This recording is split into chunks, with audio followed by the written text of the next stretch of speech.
समर्पिली वाणी पांडुरंगी घेते पूजा होते मुक्ता फळी रस होऊया मंगळी. कैवल्य साम्राज्य चक्रवर्ती विश्वमाऊली ज्ञानोबराय वैराग्य शिरोमणी संत हृदय सम्राट जगद्गुरु श्री तुकोबराय स्वानंद सुख निवासी परमहंस सद्गुरु जोग महाराज आदी करून संप्रदायातील सकल संतांची मांदी आळी आपल्या संप्रदायाचं परम आराध्य दैवत भगवान पंढरीश पांडुरंग परमात्मा यांच्या असीम अपार आणि अहेत कृपेनं प्राप्त स्मरणीय सद्गुरु श्री संत लिंबाजी महाराजांच्या या पवित्र प्रांगणात निंबे ग्रामस्थ आणि पंचक्रोशीच्या सहभागानं आणि सहयोगानं सालाबाद प्रमाणे संपन्न होत असणारा हा भक्ती महोत्सव याही वर्षी मोठ्या उत्साहामध्ये कालपासून प्रारंभ झाला. या उत्सवातल्या आजच्या दुसऱ्या दिवसाच्या हरिकीर्तनाची सेवा आपणा सर्वांच्या प्रेमातून आदरणीय मगनदास दामोदरराव कोकनर पाटील अर्थात अण्णांच्या विनंतीवरून ही सेवा माझ्याकडे आलेली आहे. सेवेकरिता निवडलेला अभंग जगद्गुरु श्री तुकोबराय महाराजांच्या अभंग गाथेतील 4 चरणाचा हा अभंग असून आपल्या वाणीच्या द्वारा देवाची जी पूजा केली जाते अशा वाङ्मय पूजेचा प्रकार सांगणारा हा अभंग आहे. विठ्ठल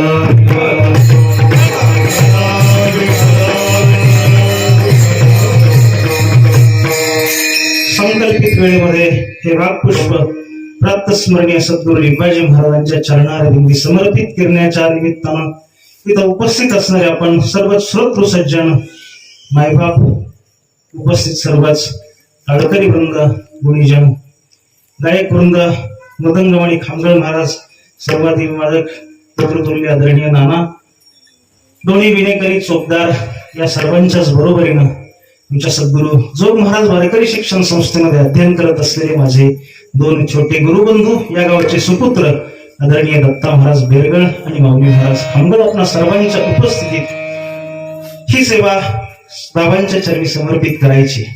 सेवेला घेतलेला अभंग हा जगद्गुरु श्री तुकोबराय महाराजांच्या अभंग गाथेतला. वारकऱ्यांच्या नित्य नियमाचं जे भजन आहे आपलं त्यात नियमाच्या भजनांची जी मालिका त्यात प्रत्येकाच्या परंपरेनुसार अभंग खालचा वर वरचा खाली एवढा तांत्रिक बदल असेल पण ज्या वेळेला मंगलाचरण होईल काकडा होईल भोपाळ्या होईल तर त्याच बरोबरीनं दररोजच्या भजनामध्ये वारकऱ्यांमध्ये पूजेची ओळ म्हणण्याचा एक प्रकार आहे. तर त्या पूजेच्या ओळीमध्ये मालिकेत जे काही अभंग आहेत तर त्यातला हा एक अभंग आहे. विठ्ठल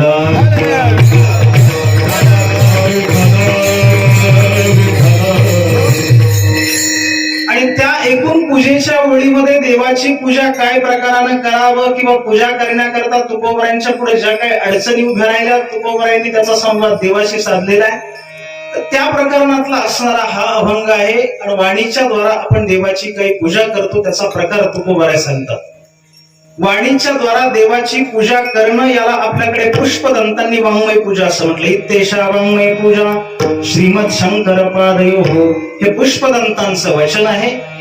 त्याच प्रकाराला ज्ञानेश्वर महाराज वाणीचा यज्ञ म्हणतात. आता विश्वात्मके देवे वेणे वाग्यज्ञे तोषावे. ज्ञानेश्वर महाराजांच्या भाषेमध्ये यज्ञ पुष्पदंतांची भूमिका वाङ्मयीन पूजा ही वाङ्मयीन पूजा आणि वाग्यज्ञ या दोनही भूमिका तुकोबराय या एका अभंगामध्ये होतात.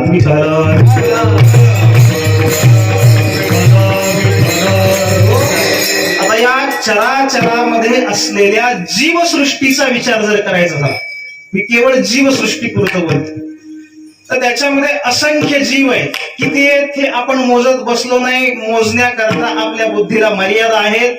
पण विश्वास जर पूर्वसुरींच्या वचनावर ठेवायचा झाला तर 184 योनीतले जीव जंतू आपल्याकडे जीवन जगतात. आणि मग प्रत्येकाच्या ठिकाणी सारखी असलेली काय गोष्ट आहे आणि भेदाची काय म्हणजे संपूर्ण जीवसृष्टीचा विचार करत असताना साम्य भेदाचा विचार जर करायचा झाला साम्य म्हणजे सर्वांच्या ठिकाणी सारखं काय भेद म्हणजे प्रत्येकामध्ये फरक काय हा साम्य भेदाचा विचार आहे. त्यानुसार जर विचार करायचा झाला तर अगदी आपल्या डोळ्याला जिथपर्यंत दिसतं चिलटा इतका छोटासा जीव इथपासून तर अगदी ब्रह्मदेवापर्यंत मध्ये आपण सगळेच आलो हे सगळे कोण आहेत? जीव आहेत. जे आता तुम्ही म्हणाल चिलट जीव आहे, घरात असलेल्या गाई म्हशी जीव आहेत, आपण जीव आहे, ठीक आहे, पण तुम्ही चिलटापासून थेट ब्रह्मदेवापर्यंत सुरुवात केली. मी बोलत नाही. जीवत्वाची व्याप्ती ज्ञानेश्वर महाराज या मशकापासून म्हणजे चिलटापासून तर ब्रह्मदेवापर्यंत बोलतात. माऊलींची ओवी आहे का?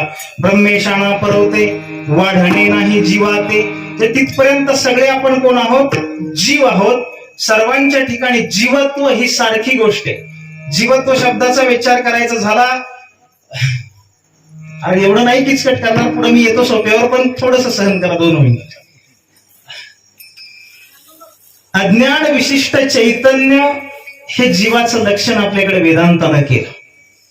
आणि मग या अज्ञान विशिष्ट चैतन्य या व्याख्येमध्ये ब्रह्मदेवापासून चिलटापर्यंत सगळे आले. त्याच्यात पशु पक्षी आणि माणसं आपण सगळे आलो. अज्ञान म्हणजे काय? अज्ञान शब्दाचा अर्थ आपल्याला ज्ञानेश्वर महाराजांनी सांगितला, आपल्या मूळ स्वरूपाचा परिचय नसणं, आपण नेमके कोण आहोत याची जाणीव नसणं, याला माऊली म्हणतात अज्ञान म्हणायचं. अगा आपुला आपण पया विसरू जो धनंजया, तेची रूप या अज्ञानाशी. आणि मग या अज्ञानानं संपूर्ण आपण सर्वजण आवृत्त आहोत. आणि मग आवृत्त असल्यामुळे आपण सर्वजण जीव आहोत. या आवरणातून एखादा बाजूला निघला की मग तो महात्मा असतो आणि त्याच्याकरता मग उत्सव करायचा असतो, आपण वेगळे असतो. विठ्ठल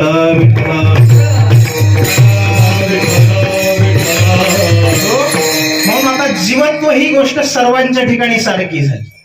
आता सारखी झाली. आता फरक करायचा झाला तर फरक एवढा आहे, जीवत्व सर्वांच्या ठिकाणी सारखं आहे, पण देहत्व प्रत्येकाचं वेगळं आहे. देहत्व म्हणजे प्रत्येकाची शरीर यष्टी वेगळी आहे. माणूस म्हटलं की माणसाच्या शरीराची एक विशिष्ट रचना आहे. या पद्धतीचं त्याचं मस्तक असावं, त्यावरती नाक, कान, डोळे, कान ही सगळी रचना असावी, त्याला 2 हात 2 पाय, हा अशी एक विशिष्ट रचना असली त्याला माणूस म्हणावं.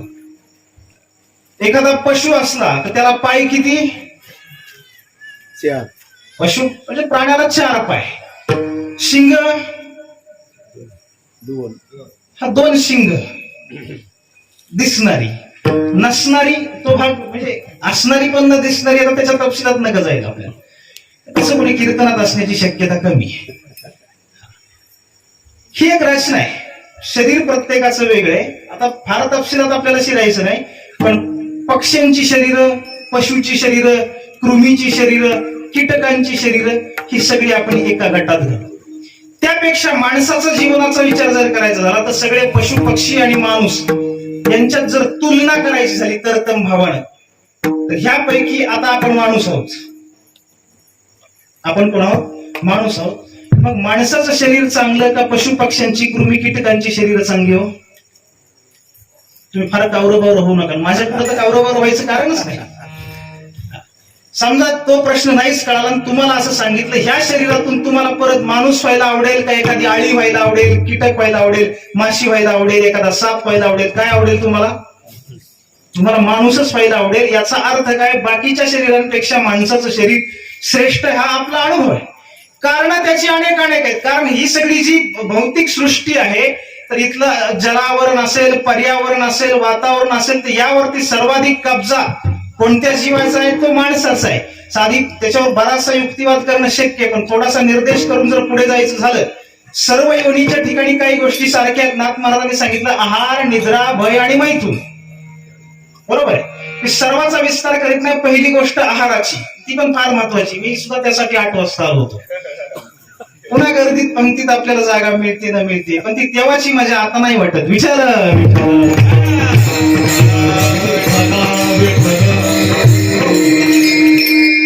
तिकडे हरिपाठ इकडे सुरू झाला की तिकडे येणारा तो आवाज, काही गोष्टींचा अज्ञानात जो आनंद असतो ना, तर तो खरंच त्या टप्प्यावरती असतो. पुन्हा आज किती जरी गर्दीत शिरून ते ताट घ्यायचं म्हणलं, धुवायची इच्छा असली तर ती बोलून दाखवता येत नाही, ते कुणी करू देत नाही. मुद्दा पहिला आहाराचा आहे. तर आहाराची गोष्ट पुढच्या तिन्हींचा विचारच करत नाही. एवढ्यातून मी फक्त तुमच्या पुढे ठेवतो. आहार म्हणजे विशिष्ट वेळेला भूक लागल्यानंतर आपल्याला 2 घास अन्नाची गरज जशी माणसाला आहे तशी पशु पक्ष्यांना नक्कीच गरज आहे.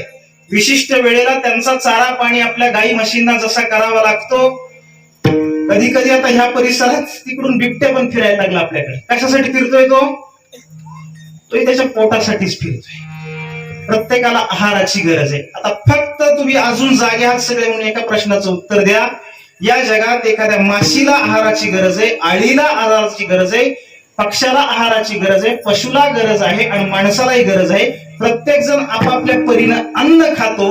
पण या सृष्टीत जेवढे जीव तुमच्या डोळ्याला दिसतात त्यापैकी असलेल्या अन्नावरती प्रक्रिया करून म्हणजे शिजवून किंवा भिजवून अन्न खाणारा किती जीव आहे? शिजवून अन्न खाणारा कोण आहे? फक्त माणूस आहे. बाकीचे आहे तसं ते कच्चं खातात निसर्गातलं, त्यात कुठल्याही पद्धतीचा बदल नाही. हे झालं त्यांचं. दुसरी गोष्ट, निद्रा. प्रत्येकाला आपल्याला निद्रेची गरज आहे. ती किती गरज आहे? कीर्तन असंच अजून 5 मिनिट पुढे सरकलं तर बऱ्याच जणांना चालू कीर्तनात निद्रादेवी त्यांच्यावरती प्रसन्न होणार. म्हणून ते आता काय आहे, मी थोडं वाक्य तुमची माफी मागून बाबांच्या दरबारात सुधरून सांगू का? कीर्तनात निद्रा देवी म्हणजे झोप येते हे पूर्वीची कीर्तनकार बोलायचे. आता आमच्या पिढीत असं म्हणावं लागेल, हरी कीर्तनात झोप येते, जाहीर कीर्तनात नाही. विठाला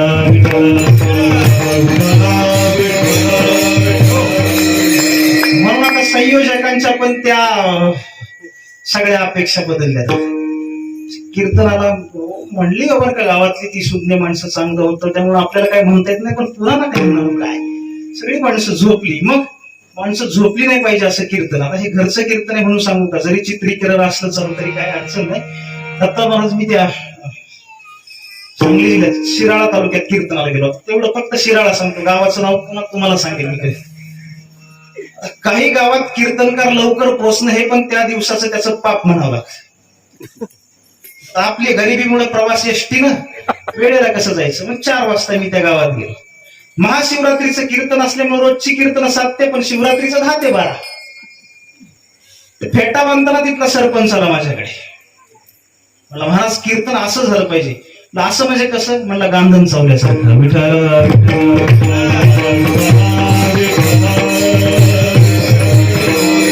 म्हणजे आता कीर्तनात आम्ही काय सांगायचं आणि काय नाही सांगायचं हे ह्यांनी आम्हाला शिकवायचं.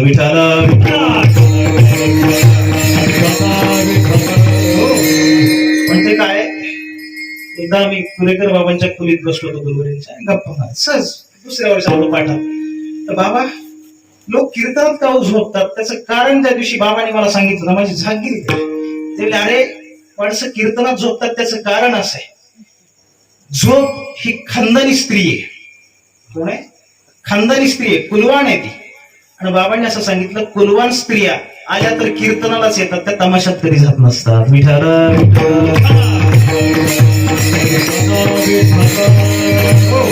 त्यातला गर्भित अर्थ तुम्ही ओळखून घ्या. हल्ली कौतुक लावलंय, तमाशाची गर्दी इकडं आणली, तमाशाची इकडं, पण इथं तमाशा करून ठेवला ते काय कमी केलं?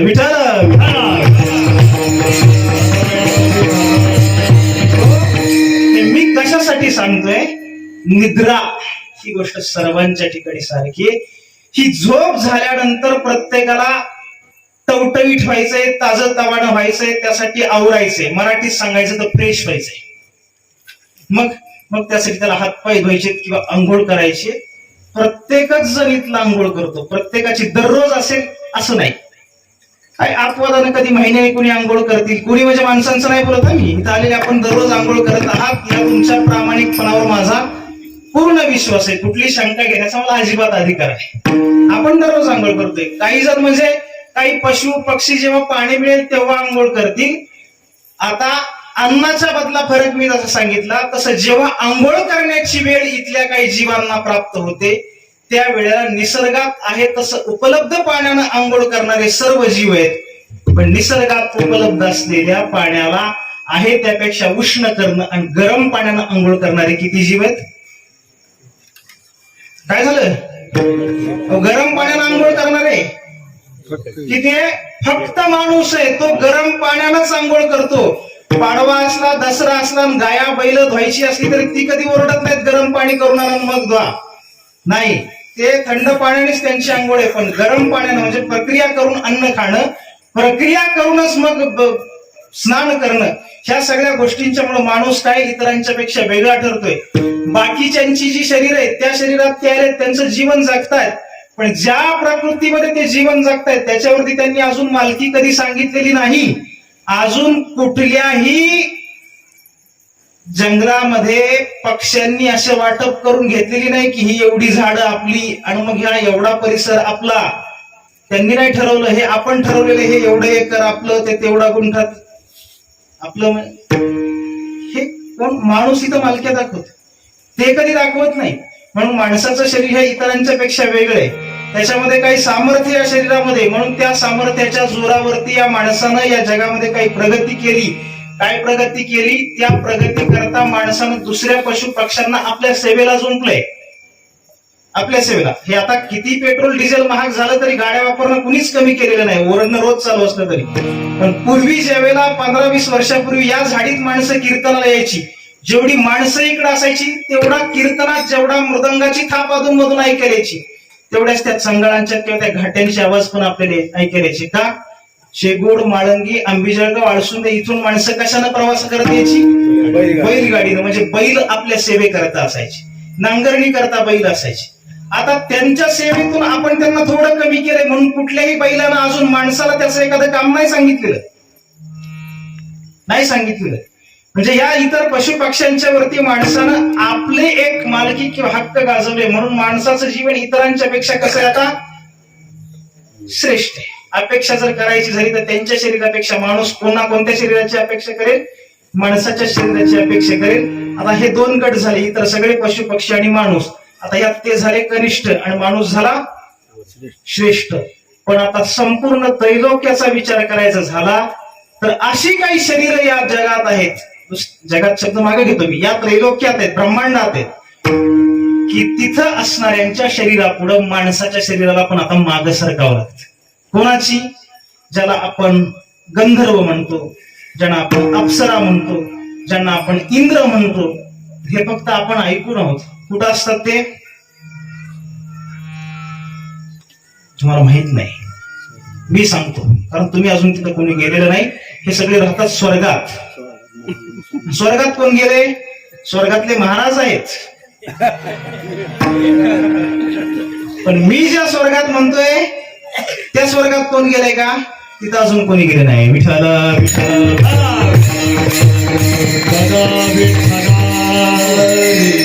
नुसतं स्वर्गात म्हणल्यामुळे ह्यांची जमलिंग माझ्या उशिरा लक्षात आली. आपल्या इथला एक भाग हा स्वर्ग आहे. मी इथल्या स्वर्गाविषयी बोलत नाही. लोकांतरात जी ऊर्ध्व लोक आहेत त्या भूलोकापेक्षा, तर तिथं असणाऱ्या स्वर्गात आहेत, तर त्यांची शरीर आपल्यापेक्षा दिव्य आहेत. आता आपल्याला कीर्तनाला उभं राहायचंय, तर इथं उभं राहिल्यानंतर आबा अधून मधून चाली म्हणायच्या, काय गायचंय तर ते कसं गाऊन चालणार नाही. कीर्तनाच्या आधी 10 मिनिट इथं काय यायचंय? विणा आणा, हार्मोनियम आणा, मृदंग आणा, मग ते सगळं एका स्वरात द्या. ह्याच्या सगळ्या बंधनात त्यापासून स्वर निर्मिती करायची आणि त्यात आपल्याला गावं लागतं. स्वर्गात तसं नाही, ते गातील तो स्वर. गंधर्व गात गाणी हे त्यांचं वैशिष्ट्य आहे. आपल्याला नाचायचंय तर त्याच्या तालावर नाचावं लागेल. तिथं नाही, ते नाचतील तो ताल अप्सरांचा आणि मग तिथून खाली आलाय. म्हणून ती आली अप्सर, हे समोर असल्यामुळे तसं आठवतंय. विठ्ठल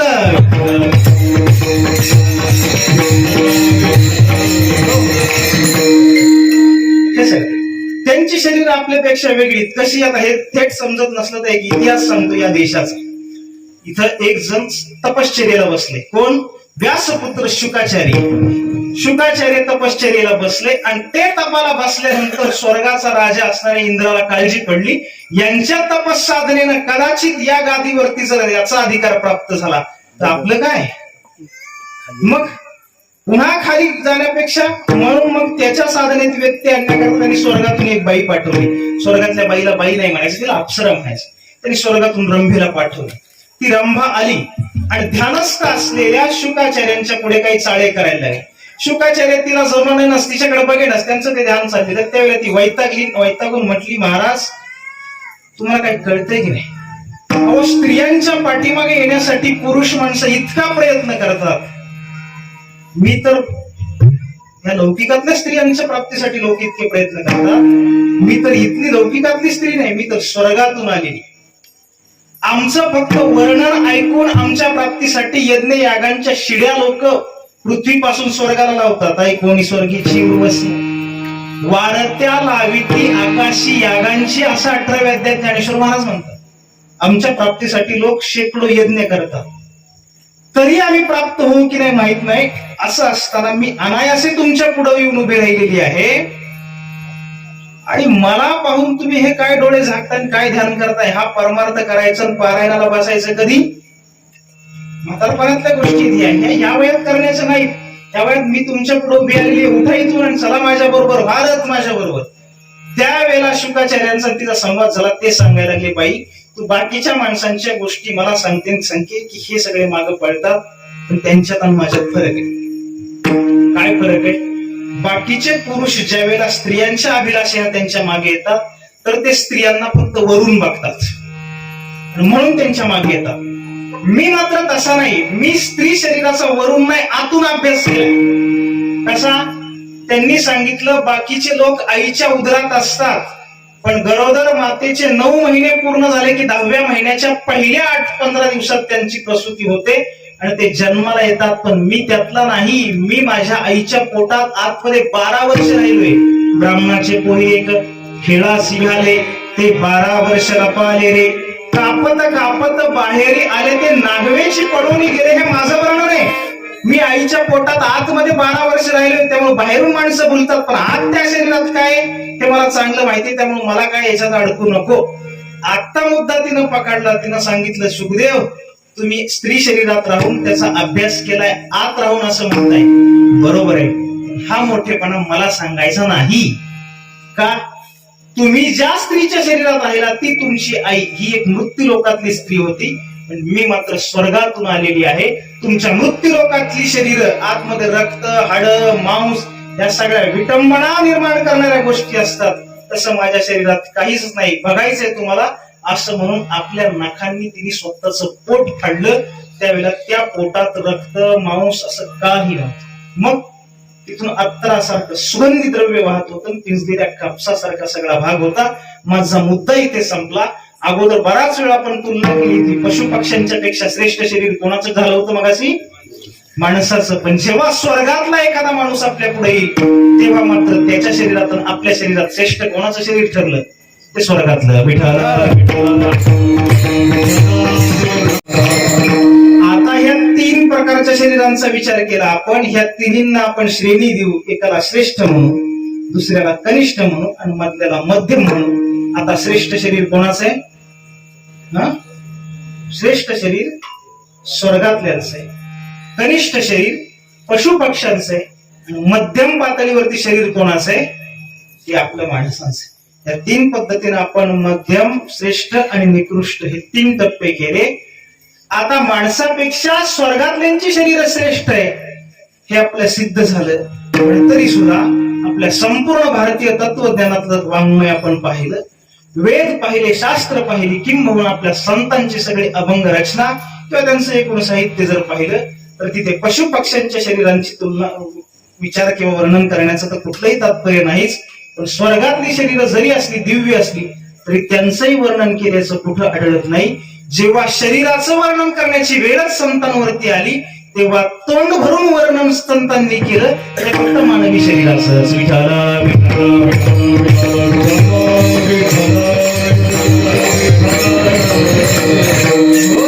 मानवी शरीराचं वर्णन केलं.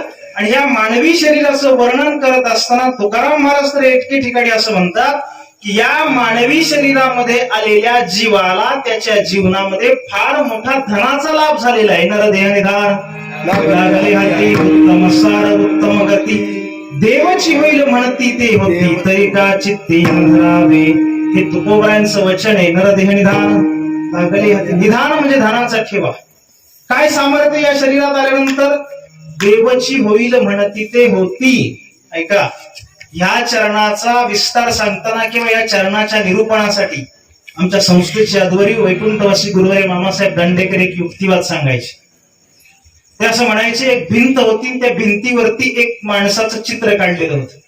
त्या भिंतीवरती चित्र काढण्याचा काळ निघून गेला. आता ते आपलं 10 मिनिटात छापून आणलं, चिकटवलं, हा भाग वेगळा. पण ते छापलेलं असू नाही तर रंगवलेलं असू, काही पण भिंतीवरती आहे एवढं लक्षात.